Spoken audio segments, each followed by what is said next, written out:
नमस्कार, बोंjour and welcome to our channel Indians कलियापा इन फ्रांस।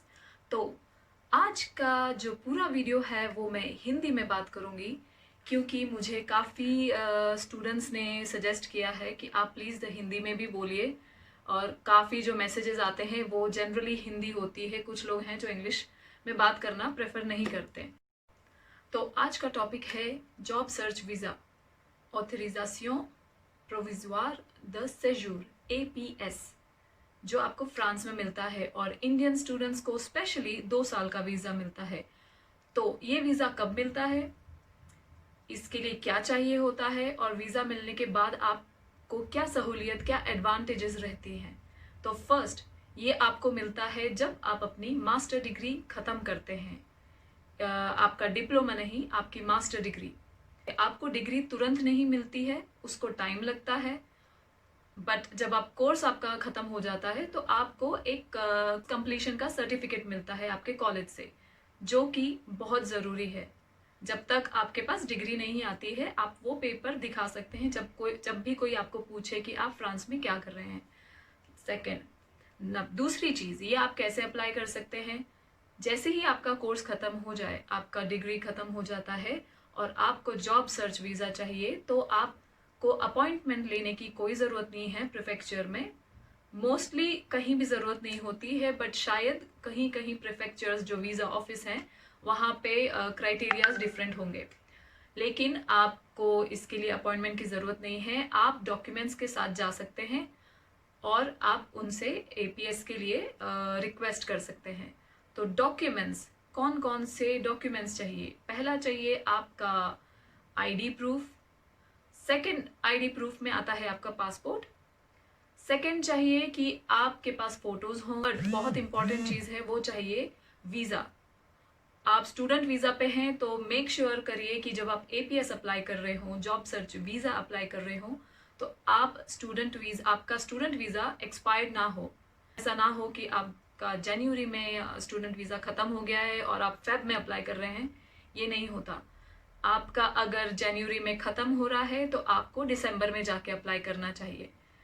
तो आपको अपना स्टूडेंट वीज़ा एक्सपायर होने के पहले जाना पड़ेगा एपीएस वीज़ा के लिए। और तीसरा डॉक्यूमेंट मांगते हैं आप, जैसा मैंने कहा कोर्स कंप्लीशन सर्टिफिकेट मिलता है, वो आप वीज़ा ऑफिस में दे सकते हैं। वो ये बताता है कि आपने ये कोर्स कंप्लीट कर लिया है और इस टाइम पर, इस डेट को या इस मंथ को आपको डिग्री मिल जाएगी। मोस्ट इम्पॉर्टेंट चीज़ है कि आप जब भी कोई कोर्स सिलेक्ट करें तो वो कोर्स के लिए क्वेरीज और जितनी ज़्यादा डिटेल्स आप अपने कॉलेज से पूछ सकते हैं आप ज़रूर करिए। अगर आपको कुछ डाउट है, आपके कॉलेज से कुछ पेपर्स नहीं हो रहे हैं, जो भी है, आप बेझिझक उन्हें मैसेज करिए, उन्हें ईमेल करिए। चौथी चीज़ बहुत इंपॉर्टेंट, आपका जो कोर्स है वो सर्टिफाइड होना चाहिए, रिकॉग्नाइज्ड होना चाहिए।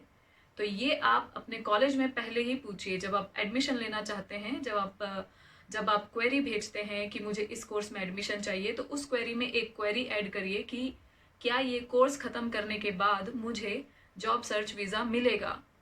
अगर वो कहते हैं हाँ, तो फिर वो आप कोर्स करिए। अगर वो कहते हैं कि नहीं, ये सिर्फ एक डिप्लोमा है, एक सर्टिफिकेट है, तो फिर आपको उस कोर्स के लिए पैसे वेस्ट करने का कोई मतलब नहीं है। 4 चीज़ हो गई। तो जैसा मैंने कहा, आपका आईडी प्रूफ, फोटोग्राफ्स, आपका स्टूडेंट वीज़ा एक्सपायर्ड ना हो, जो वैलिड हो, आपका कॉलेज का कंप्लीशन सर्टिफिकेट, आपका कोर्स कंप्लीशन सर्टिफिकेट, एंड जो कोर्स आपका सर्टिफाइड रिकॉग्नाइज्ड है कि नहीं, ये आप अपने कॉलेज से पहले पूछें। तो ये 3-4 चीज़ें आपको बहुत ज़्यादा ज़रूरी है। और पहली चीज़ ये है कि जॉब सर्च वीज़ा में आपको कार्ड नहीं मिलता है जैसे नॉर्मल स्टूडेंट वीज़ा रिन्यूअल पे मिलता है। इसमें आपको एक रिसिप्ट मिलती है, जिसको यहाँ पे बोलते हैं रेसिपेसी। वो रिसिप्ट 1 साल के लिए वैलिड होती है। कुछ प्रीफेक्चर्स 4 बार रिसिप्ट देते हैं, पहले 6 महीने की, फिर 6 महीने की, एंड मे बी फिर 1 साल की। नॉर्मली 2 साल की होती है।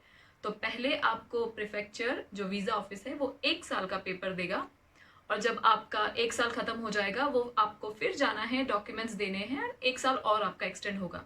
इस तरह से 2 साल का आपको वीज़ा मिलता है। पीएस मिलने के बाद आप क्या कर सकते हैं, आप फुल टाइम जॉब कर सकते हैं। कंपनीज आपको हायर करें, स्पॉन्सर करें, उसकी पॉसिबिलिटी बढ़ जाती है। वर्क परमिट की पॉसिबिलिटी थोड़ी बढ़ जाती है। और आप पूरे शेंगन कंट्रीज़ में घूम सकते हैं। जैसे स्टूडेंट वीज़ा में आपको एडवांटेजेस होता है, आप कहीं भी घूम सकते हैं। पूरी 27 कंट्रीज़ हैं जो शेंगन वीज़ा में, आप कहीं भी घूम सकते हैं। एक चीज़ बहुत इंपॉर्टेंट है, जब आपको APS मिल जाता है, जब आपको वो रिसिप्ट मिलती है, तो आप उस रिसिप्ट को रिकॉग्नाइज्ड जगह से ट्रांसलेट कर लीजिए इंग्लिश में, क्योंकि कभी कभी अगर आप कोई अगर आप ट्रैवल करते हैं, आप इंडिया भी ट्रैवल कर सकते हैं, आप कोई दूसरी इंटरनेशनल कंट्री में भी ट्रैवल कर सकते हैं। तो अगर आप दूसरी किसी कंट्री वाया आते हैं फ्रांस में, तो शायद कुछ परेशानी हो सकती है रिगार्डिंग द वीज़ा, क्योंकि काफ़ी लोगों को प्रॉपर डिटेल्ड शायद नहीं पता होता है इन्फॉर्मेशन। तो आप उसको एक इंग्लिश में ट्रांसलेशन रखिए। तो ये वीडियो उन सब के लिए है जो बहुत ज़्यादा टेंशन में है जॉब को लेकर, कि जॉब कैसे मिलेगी, कितना टाइम रहेगा, वो ये उनके लिए है। तो आपका डिग्री, सर्टिफाइड डिग्री पे आपको जब वीज़ा मिलता है, जॉब सर्च वीज़ा, ये आपको 2 साल देता है प्रॉपर जॉब सर्च करने के लिए। तो दैट्स इट। मैं फिर से बता देती हूँ, फर्स्ट आपका डिग्री ख़त्म होने के बाद, आपका मास्टर डिग्री ख़त्म होने के बाद आप APS जो है जॉब सर्च वीज़ा, वो अप्लाई कर सकते हैं। और APS मिलने के बाद आप फुल टाइम जॉब कर सकते हैं और आप कहीं भी ट्रैवल कर सकते हैं। आप अपनी ओरिजिन कंट्री में भी ट्रैवल कर सकते हैं, इंडिया भी आ सकते हैं, जा सकते हैं। और आपको जॉब स्पॉन्सरशिप या वर्क परमिट मिलने के भी चांसेस थोड़े से ज़्यादा हो जाते हैं। आपको इसके लिए क्या डॉक्यूमेंट्स चाहिए? एक चाहिए, आपका स्टूडेंट वीज़ा एक्सपायर्ड नहीं होना चाहिए जब आप इसको अप्लाई करते हैं।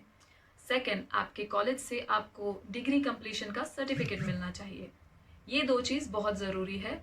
और कहीं कहीं प्रीफेक्चर्स, काफ़ी वीज़ा ऑफिस आपसे आपका अकोमोडेशन डिटेल्स भी मांगते हैं। जैसे वो आपसे मांगेंगे यहाँ का लाइट बिल और ओनर का ID प्रूफ और आपका उस घर पे नाम, कि आप इस घर में इतने टाइम से रह रहे हैं, इस डेट से रह रहे हैं। 2 चीज़ बहुत ज़रूरी है, आपका वीज़ा एक्सपायर्ड नहीं होना चाहिए, और सेकेंड, आपके कॉलेज से आपको कोर्स कंप्लीशन सर्टिफिकेट मिलना चाहिए। ये 2 चीज़ बहुत ज़रूरी है। बहुत ज़्यादा ज़रूरी इन्फॉर्मेशन है, आप प्लीज़ इस पर थोड़ा रिसर्च करिए। और जब भी आप अपने कॉलेज या आपके शॉर्ट लिस्टेड जो भी आपने कॉलेजेस सिलेक्ट किए हैं, चूज़ किए हैं कि मुझे इन 4 कॉलेजेस में इंटरेस्ट है, आप क्वेरी भेजिए कि मुझे जॉब सर्च वीज़ा मिलेगा कि नहीं, क्या ये कोर्स रिकॉग्नाइज्ड है, क्या ये RNCP सर्टिफाइड है। ऐसे कुछ क्वेरीज हैं जो आप लिखिए, क्योंकि हर कॉलेज की क्राइटेरियाज एंड कंडीशंस सब अलग होती हैं, तो आप उनसे डायरेक्ट पूछेंगे, वो ज़्यादा बेटर है। So guys, that's it. And for people who don't understand Hindi, don't worry, I have translated it. Also, the main topic was authorization provisoire de séjour, that is job search visa in France. So I have shared the link in the description below. You can just check, and whatever I have discussed, it's all here. So that's all, and I hope to see you soon. And thank you so much for commenting, for asking queries, and see you soon. Until next video, ciao and namaskar.